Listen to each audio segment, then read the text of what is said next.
Here is another video, probably sick of these Playmaker videos, but this actually incorporates something new. This uses NGUI. I needed to move into user interface work in order to continue just some tests about how to progress. Flying around is great, bumping into things is great, but once you bump into something and then press the associated key, something needs to happen. In the case of the jump gate, it was fine simply because we only needed to press F and then transition to another scene. But when we're talking about docking with the space station, that's a totally different scenario. So what we have here is a simple capsule with the trigger zone around it, as I mentioned in an earlier video. But what we're going to do this time is we are going to display a UI that I've built with NGUI. Now, it's not a definitive UI. It's not a super useful UI. I really suck at design, which people who follow me know I say quite frequently. So designing a user interface is really not my forte. I can make things work. Making them look good is a totally different animal. But what this does is it integrates Playmaker with NGUI so that we have a bunch of different actions using Playmaker in order to display the UI. So what we have here is our space station, and with our trigger sphere around it, and our state machine right here is familiar from the last video. It follows the same methodology. So we have the idle state, the zone around the station, with an enter, an exit, and a stay states, all handled by 3 different events from the triggers around in this meshless sphere.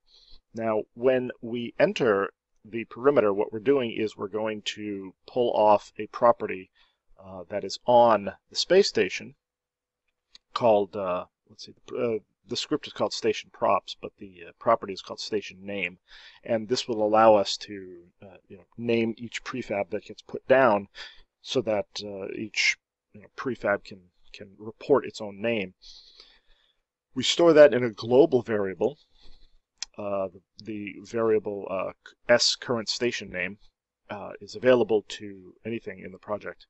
So when we are in the stay perimeter state, we're displaying a very small UI that says press F to dock, which shows up here. And then we listen for the F key.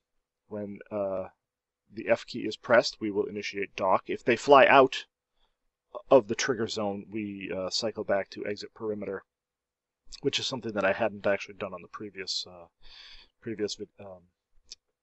machine, and went back and backfilled it once I realized that the user interface was not vanishing when the user left the trigger zone.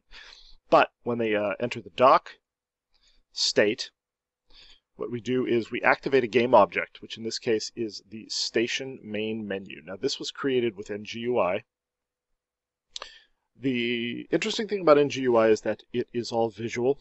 You can work with it live in both the scene for layout and position, and you can see the results instantly in the game menu. The game view.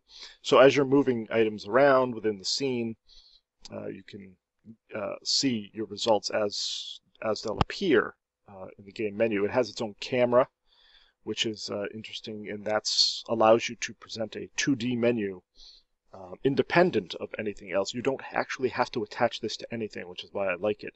Normally I would attach it to something like a zone controller or, God help me, the camera, only because those are things which are kind of out of the flow of operation. They're always there, and you can rely on them.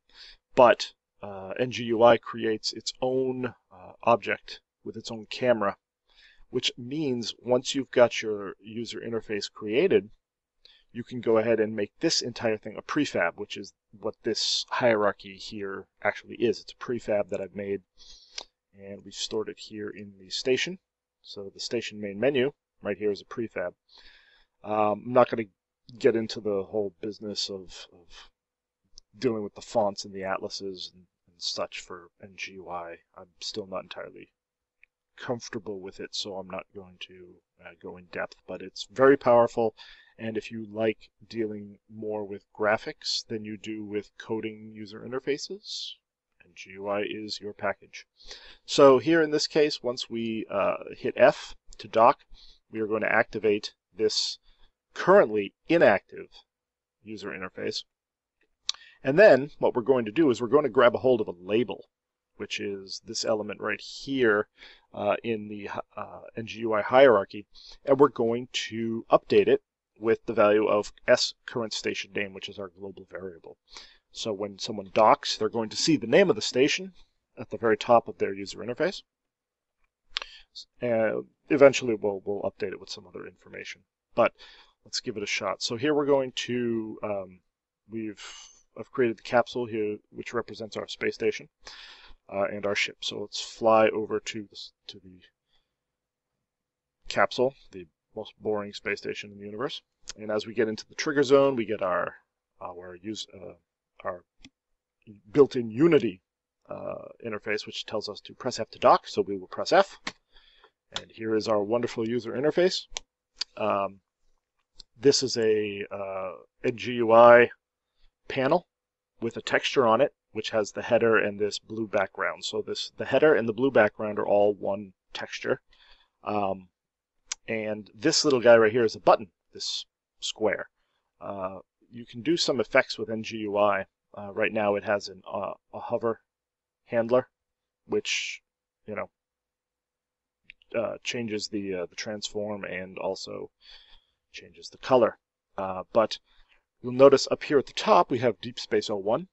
That's actually the property that is on the space station. So we've, as soon as we've entered the trigger, we stored that in the global variable, and as soon as we press F, the action on the handler for the station transferred the value of that over to the label. So whenever someone enters docks with a station, they'll be able to see the information, the name of the station and so on and so forth. We'll probably end up having the name of the station, like a faction icon or something like that. But this is not a final design. This is obviously something that I'm just messing around with. And when you press the button, nothing happens except your ship actually moves forward because I haven't disabled it yet. So that is kind of a mix of Playmaker and NGUI. In order to get the label to update, and this is important, Playmaker doesn't have NGUI integration support out of the box, and NGUI does not have Playmaker integration out of the box. There is a set of bridge scripts that are selling for $25 from an independent person, and they give you a lot of these actions that allow you to read and set values within an NGUI hierarchy from Playmaker. One of the interesting things about Playmaker is that they have pop-up lists, which I do not believe Unity Default UI supports natively. I know you can do them, but I know that they're really ugly to do. So this actually allows you to do it, and you can actually insert items here through Playmaker into an NGUI pop-up list, which is something I know that I'm going to need, so I'm glad that I have it. So there we go.